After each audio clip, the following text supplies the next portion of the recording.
Hello friends, कैसे हो। आज हम शुरू करने वाले हैं एक बिल्कुल नई चीज।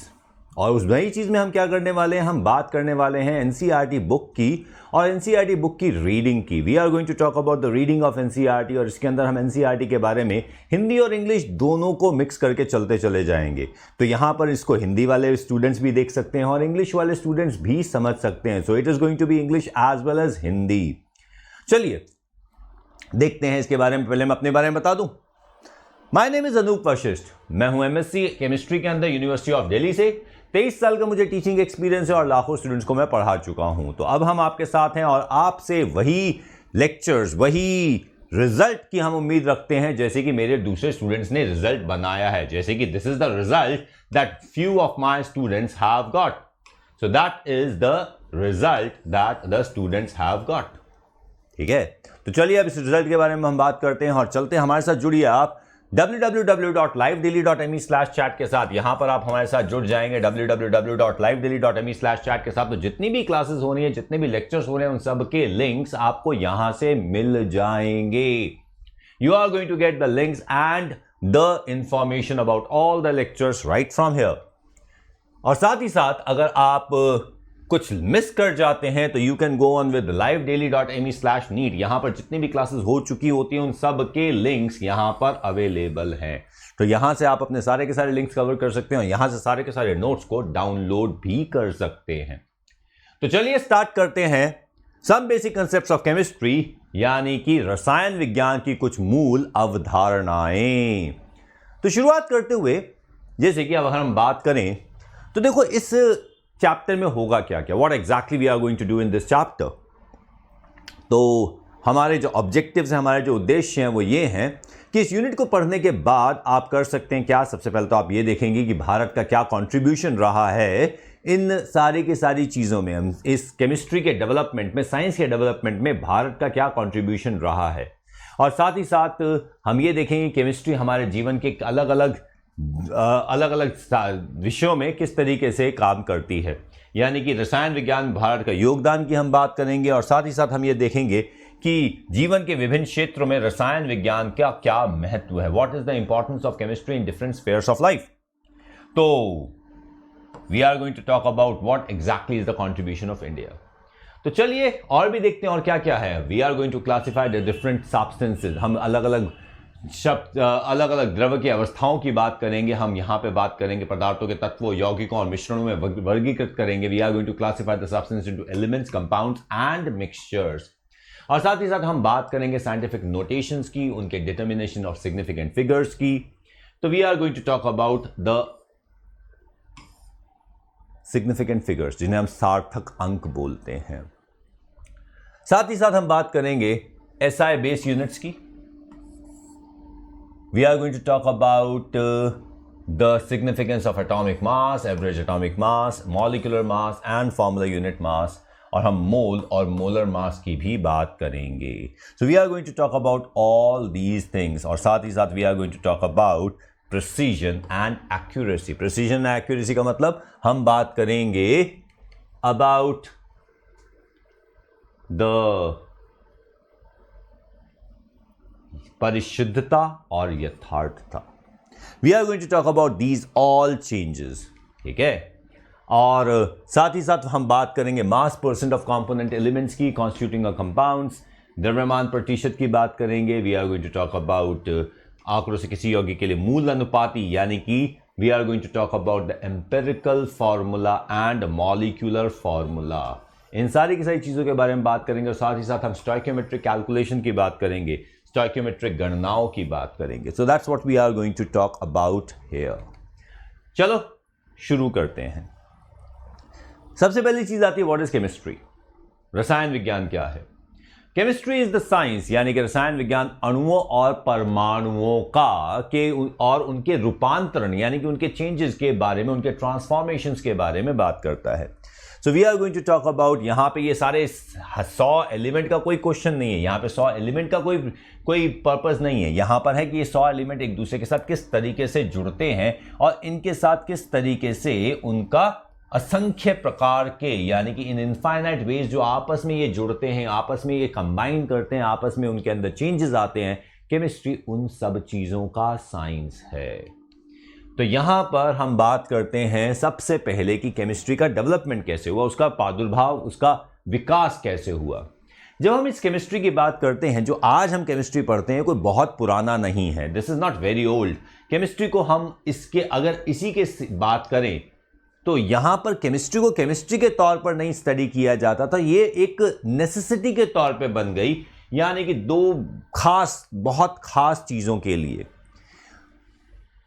एक मनुष्य की अगर हम बात करें तो मनुष्य की सिर्फ दो लालच हैं या लालसाएं हैं। There are two very inborn desires of human being. दो हैं, एक हमेशा जीना, अमरता, एटर्निटी, और दूसरा अनलिमिटेड वेल्थ, गोल्ड। तो ये दो रीजन थे जिसके लिए उन्होंने सारा का सारा केमिस्ट्री चलता चला गया। एक फिलोसफर स्टोन, पारस पत्थर, जो लोहे और तांबे के जैसी धातु, ऑल बेसर मेटल्स, आयरन कॉपर को गोल्ड में कन्वर्ट कर दे, यानी बहुत सारा पैसा। दूसरा अमृत, एलिक्सर ऑफ लाइफ, ठीक है, जिससे कि कोई भी हमेशा तक जी सके। सारे के सारे ये जो लोग हैं यहां पर, बहुत सारे लोग इस खोज के लिए, हमेशा जीने के लिए और अनलिमिटेड पैसा पाने के लिए उन्होंने अपने लिए बहुत सारे एक्सपेरिमेंट्स किए, बहुत सारे प्रयोग किए, और उन प्रयोगों के चक्कर में उन्होंने बहुत सारी नई चीज़ें सीखी। और सबसे खास बात ये थी कि जितने भी ये लोग ये सारा का सारा काम कर रहे थे, वो अपनी सारी की सारी चीज़ों को रिकॉर्ड करते चले जा रहे थे, लिखते चले जा रहे थे। तो इस वजह से हमारे पास एक बहुत बड़ा खजाना, वेल्थ क्रिएट हो गई। ये एक आर्टिस्ट का थॉट है, और हाँ समझे, हमने ये हैरी पॉटर से निकाला है। फिलोसफर स्टोन, पारस पत्थर। कई लोगों ने अलग अलग चीज़ें बोली कि पारस पत्थर से हम एलिक्सर ऑफ लाइफ बना सकते हैं, अमृत बना सकते हैं, जिससे कि हमेशा जी सके कोई। तो ये था हमारे पास पारस पत्थर। आयरन, कॉपर, गोल्ड, ये मेटल्स हमेशा से हमारे जीवन का हिस्सा रहे हैं। They are been our words. और यहाँ पर हमारे पास जो है बहुत समय से, पुरातन समय से भारत में हम बात करते रहे हैं बहुत सारी नॉलेज की, नॉलेज ऑफ केमिकल प्रोसेसेस की और टेक्निक्स की। यहाँ पर रसायन शास्त्र बोला गया, रस तंत्र बोला गया, रस क्रिया बोला गया, इतने सारे के सारे नाम, या रस विद्या बोला गया, यहाँ पे सभी कुछ रस से रिलेटेड था। रस का मतलब है किसी भी चीज़ का एक्सट्रैक्ट, कोई भी केमिकल, कोई भी सब्सटेंस, उसको रस बोला गया। So that's what we have. वो अलग बात है कि मैं कभी भी बोलता हूँ रसायन विज्ञान, तो मैं कहता हूँ कि यार रसायन वैज्ञानिक इतने ज़्यादा नीरस होते हैं कि रस तो निकाल देते, सिर्फ आयंस बचते हैं। तो यहाँ पर हम आयंस की बात करेंगे, अणुओं की बात करेंगे, हम आवेशित सिस्टम्स की बात करेंगे। मोहनजोदारो और सिंध और हड़प्पा में भी देखा गया कि यहाँ पे डेवलपमेंट ऑफ केमिस्ट्री काफ़ी चलती चली गई। वहाँ पर भी बहुत सारे केमिकल रिएक्शंस की बात की गई इतने समय तक भी। तो यहाँ पर आर्कियोलॉजिकल फाइंडिंग हमें ये बताती है, पुरातत्व परिणाम हमें ये बताते हैं कि निर्माण के लिए पक्की ईंटें, they were using baked bricks for the construction. इसने बताया था किस तरीके से बहुत ज़्यादा मास प्रोडक्शन हो रही थी पॉटरी की, किस तरीके से हम बात कर रहे थे मिट्टी के बर्तनों के उत्पादन की बहुत मात्रा में किया जाता था। इतने प्राचीनतम, हिस्टोरिकल, अर्लीस्ट प्रोसेस, ये सारे के सारे केमिकल प्रोसेस थे जिनको बहुत समय तक यूज़ किया गया था। यानी कि भारत के अंदर ये केमिस्ट्री का रूप यूज़ बहुत समय से होता रहा है। मिट्टी के बर्तन बनाने के लिए, उनको ग्लेज करने के लिए, उनको चमक देने के लिए सारे के सारे किया गया था। ये ग्लेज किए हुए हमें एलिमेंट्स मिल रहे थे। मोहनजोदारो में सिद्ध होता है कि सिंध में, मोहनजोदारो, हड़प्पा में ये धातु कर्म, metallurgy, medicines, glazed glass, these all were colored, ये सब कुछ मिक्स था। कॉस्मेटिक्स, ग्लास, डाइज, ये सब, डाइज का मतलब होता है रंजक, ठीक है। तो ये रंजक इत्यादि का यूज किया जाता था। तो ये सब के सब बहुत समय से चलते रहे। And now we have so many elements, ये सारे के सारे एलिमेंट्स हैं जिनका यूज हमें पता करना है। उस समय क्या करते थे, वो मेल्ट करते थे। हड़प्पा के लोग, they forced lead, silver, gold, copper, फेन्स बनाते थे, ग्लास ऑब्जेक्ट्स मस्की में मिला, आर्सेनिक मिला के उन्होंने किया, वहाँ पे टिन और आर्सेनिक मिला के बनाते थे। उत्तर भारत में हस्तिनापुर और तक्षशिला में कांच की वस्तुएं प्राप्त हुई हैं। बहुत सारी चीज़ें उसमें ऐड किए गए, कलर्ड एजेंट्स डाले गए, मेटल ऑक्साइड्स डाले गए, कलर्ड ग्लासेस बनाए गए। तो ये सारा का सारा केमिस्ट्री का ही हिस्सा था। और ये जितने भी मेटल की चीज़ें बनती हैं, धातु की चीज़ें बनती हैं, वो भी केमिस्ट्री का ही रूप है। कॉपर मेटलर्जी यानी कि तांबे का धातु कर्म बहुत समय से होता रहा। Copper metallurgy in India dates back to beginning of chalcolithic cultures, यानी कि जब शुरुआत की बात कर रहे हैं, ताम्र युग की बात करते हैं, तब से ही भारत में तांबे का प्रयोग होता रहा है। यहाँ पर बहुत सारा हिस्टोरिकल आर्कियोलॉजिकल एविडेंस है, पुरातात्विक प्रमाण है, जिससे कि तांबे और लोहे का निष्कर्षण, एक्सट्रैक्शन बहुत ज़्यादा होता था। Extraction of copper and iron was developed indigenously. Indigenously का मतलब ये है कि भारत में ही तकनीक ये सारी विकसित हुई थी। इंडिजिनियस का मतलब होता है कि वहीं पर जो समझा गया वहीं पर बनाया गया। ऋग्वेद काफी पुराना हमारा ग्रंथ है, जिसमें 1000 से 400 BCE संस्करण, चर्म संस्करण का मतलब है leather and dyeing of cotton, कपास को रंगने का कार्य होता था। तो दैट वाज बीइंग डन। बहुत पुराने समय से ये सारी की सारी चीजें भारत में होती रही हैं। धीरे धीरे केमिस्ट्री का डेवलपमेंट होता रहा। Golden glass of black polished where, Bharat की काली पॉलिश वाले मिट्टी के बर्तनों की सुनहरी चमक दोबारा आज तक नहीं बन पाई है। इसी से पता चलता है कि उस समय की तकनीक कितनी ज्यादा विकसित थी, कितने आगे थे वो हमारे साथ। ये आज तक ही हमारे लिए एक रहस्य बना हुआ है। यहां पर इससे पता चलता है कि उनको कितना अधिकार था, उनका कितना भट्टियों का ताप करने में कितनी दक्षता, कितनी उनकी मास्टरी थी, कितनी दक्षता थी कि वो उनको नियंत्रित कर सकते थे, उनको कंट्रोल कर सकते थे। कौटिल्य के अर्थशास्त्र में भी बताया जाता है किस तरीके से समुद्र से नमक का बनाया जाता था, उसका प्रोडक्शन किया जाता था। समुद्र से लवण प्राप्त करने का वर्णन है। सो ये है black polished pottery. This are the golden glazed black polished pottery. रसोपनिषदा, नागार्जुन ने, भारतीय वैज्ञानिक, उन्होंने एक विख्यात रसायनज्ञ, एल्केमिस्ट, वो सारे के सारे थे। यहाँ पर ये सारे के सारे चीज़ें हैं। उन्होंने रस रत्नाकर मर्करी के यौगिकों, मर्करी के कंपाउंड से है, और उन्होंने धातुओं जैसे कि सोना, चांदी, टिन, तांबे के एक्सट्रैक्शन की भी विवेचना की है। मतलब कि उन्होंने एक्सट्रैक्शन का भी वो पूरा का पूरा बताया है कि किस तरीके से उसका extraction, he told us how it could be extracted. So उन्होंने सारा का सारा प्रिपरेशन बताया, फायरवर्क्स का प्रिपरेशन बनाया, सल्फर, चारकोल, सॉल्ट पीटर यानी कि चिली का शोरा, उसको यूज करके they talked about all these preparations. So all things were being done. इसमें उन्होंने काफी विधियों का विवरण दिया है, और साथ ही साथ उन्होंने कलर से, उन्होंने फ्लेम के कलर से ये बताने की कोशिश की कौन सा मेटल है, कि कौन कौन से अलग अलग मेटल्स अलग अलग फ्लेम कलरेशन देते हैं, और मेटल्स को किस तरीके से उनके रोशनियों से, उनके प्रकाश से, उनको अगर गर्म किया जाए तो उससे को जो कलर मिल रहा है उससे पहचाना जा सकता है, जिसे हम फ्लेम स्पेक्ट्रोफोटोमेट्री अब बोलते हैं। चक्रपाणी ने भी बोला था, उसने मर्क्यूरिक सल्फाइड की खोज की थी। मर्क्यूरिक सल्फाइड, साबुन की खोज भी उसने की थी। लेकिन वो अलग बात है कि सोप बहुत, अब अंग्रेज़ों की बात बोली जाती है कि अंग्रेज़ों ने साबुन का विकास किया, लेकिन कहा जा सकता है कि ये सब कुछ भारत में बन चुका था। And he prepared the soap from mustard oil and alkalis, सरसों के तेल और कुछ क्षार का उपयोग किया। भारतीयों ने 18वीं सेंचुरी में साबुन बनाना शुरू कर दिया था। साबुन बनाने के लिए अरंड, मतलब कि एरंडा वर्ड, एंड सीड्स ऑफ महुआ, महुआ के पौधे के बीज इस्तेमाल किए गए। कैल्शियम कार्बोनेट का इस्तेमाल किया गया सोप बनाने के लिए। तो these were all things they did.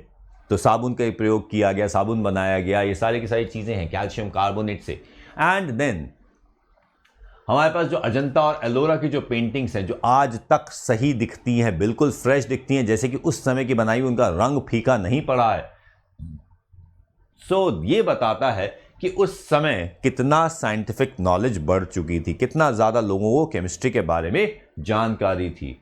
और यहाँ पर वराहमिहिर ने बृहत संहिता बनाई थी जो 6th सेंचुरी सी में लिखा गया था और एक प्रकार का एनसाइक्लोपीडिया है जिसमें सारी की सारी इंफॉर्मेशन थी और उसके अंदर बताया गया था कि किस तरीके से जिलेटिनस मटेरियल दीवारों, छतों, घरों और मंदिरों पर लगाया जाए लसदार पदार्थ को बनाने की जानकारी है कि किस तरीके से दीवारों को और ज़्यादा ड्यूरेबल और सुंदर बनाया जा सकता है। तो this was the development of chemistry. बहुत सारे अथर्ववेद, उनमें डाइज, रंजक, material used word turmeric, madder, sunflower, इसमें हड़ताल, करमीज, लाख इज लाख हमने किया था। लाख के ऊपर भी हमने एक हु एम आई बनाया हुआ है, उसके ऊपर भी हमने लाक्षागृह पे एक चीज बनाई हुई है। तो ये लाख का इस्तेमाल किया जाता था कलर करने की। और भी बहुत सारे सब्सटेंसेस को यूज किया गया था जिनसे कलरिंग कैपेसिटी थी, जो वो कंपल्सिका, पातंगा, जाटुका। So these were different substances. आप तो इनके नाम भी हमें समझने में दिक्कत होती है कि ऐसी चीजें कहां कहां मिल सकती हैं। अथर्ववेद में पता नहीं क्या क्या चीजें हैं हमारी। और ये कि the matter is made up of indivisible building blocks that were termed as atoms. और यहां पर हमें इसके यहां पे अणुओं और परमाणुओं के बारे में था। यानी कि 600 BCE में आचार्य कणाद ने, जिनका नाम कश्यप था, परमाणविक सिद्धांत यानी कि एटॉमिक थ्योरी का डेवलपमेंट कर दिया था। उन्होंने फॉर्मुलेट कर दी थी कि every small individual particles which named परमाणु को एटम बोला जा सकता है, अणु को मॉलिक्यूल बोला जा सकता है। तो परमाणु और अणु का कंसेप्ट उन्होंने पहले ही दे दिया था। और उन्होंने बताया था कि individual entity can not be sensed through any human organ.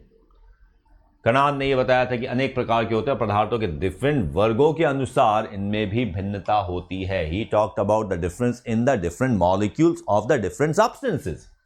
उन्होंने कहा था कि परमाणु बन सकते हैं पेयर्स में, ट्रिपलेट्स में, अदर कॉम्बिनेशन और अनसीन फोर्सेस। अब ये अनसीन फोर्सेस, उस समय फोर्सेस का तो नहीं पता था कि उनके क्या इंटरैक्शंस हो सकते हैं, लेकिन फिर भी उन्होंने ये कहा था कि अन्य संयोजक के जरूर 2 या 3 परमाणु भी संयोजित कंबाइन कर सकते हैं। और उन्होंने इस में जॉर्ज टॉन्टन से करीबन 2500 साल पहले बता दिया था।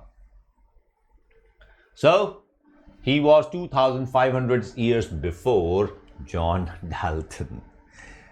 चरक संहिता सबसे पुराना आयुर्वेदिक ग्रंथ है, ठीक है। और इसमें रोगों के उपचार का विवरण दिया गया, अलग अलग डिजीजेस के बारे में दिया गया, उनको कैसे। आज भी हम आयुर्वेद की बात करते हैं कि आयुर्वेद में जो बीमारियों के बारे में दे रखा है, उनके इलाज के बारे में बता रखा है। देखो, आज भी हम आयुर्वेद को हल्के में नहीं ले सकते। बहुत सारी चीज़ों का इलाज आयुर्वेद से हो जाता है। और एक बात का ध्यान रखना, आयुर्वेदिक दवाइयाँ हैं, they are medicine, these are not some tonics, they are medicine, use them as medicine, ठीक है। और they talk about something like the use of भस्म of metals in the treatment of elements। भस्म का मतलब होता है कि एलिमेंट्स को इतने सूक्ष्म कणों में बना दिया जाता है, इतना छोटे छोटे पार्ट्स में बना दिया जाता है, उनको बर्न करके उनके डस्ट बना दी जाती है। तो that were being used in the treatment of diseases.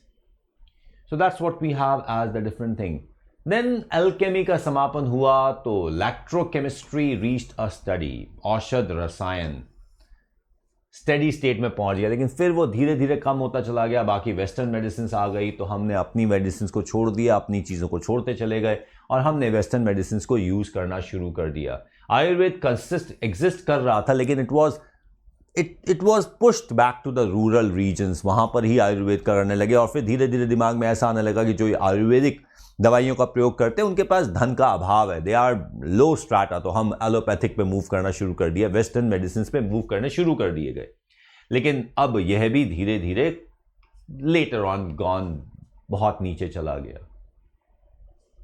100-150 सालों के बाद नई टेक्निक्स हमने ली, फॉरेन प्रोडक्ट्स आने शुरू कर गए एंड दिस अपने खुद के अपने देश की चीज़ें हमने मिस करते चले गए। तब कम हो गई। भारतीय पटल पर आधुनिक विज्ञान 19वीं शताब्दी के अंतिम भाग में उतरा, यानी कि बीच में हमारे पास एक काला समय आ गया जिसमें हम कुछ भी नहीं कर रहे थे। हम पूरा का पूरा पाश्चात्य सभ्यता पर निर्भर हो गए थे कि अब ये जो हमें देंगे वो हम लेंगे।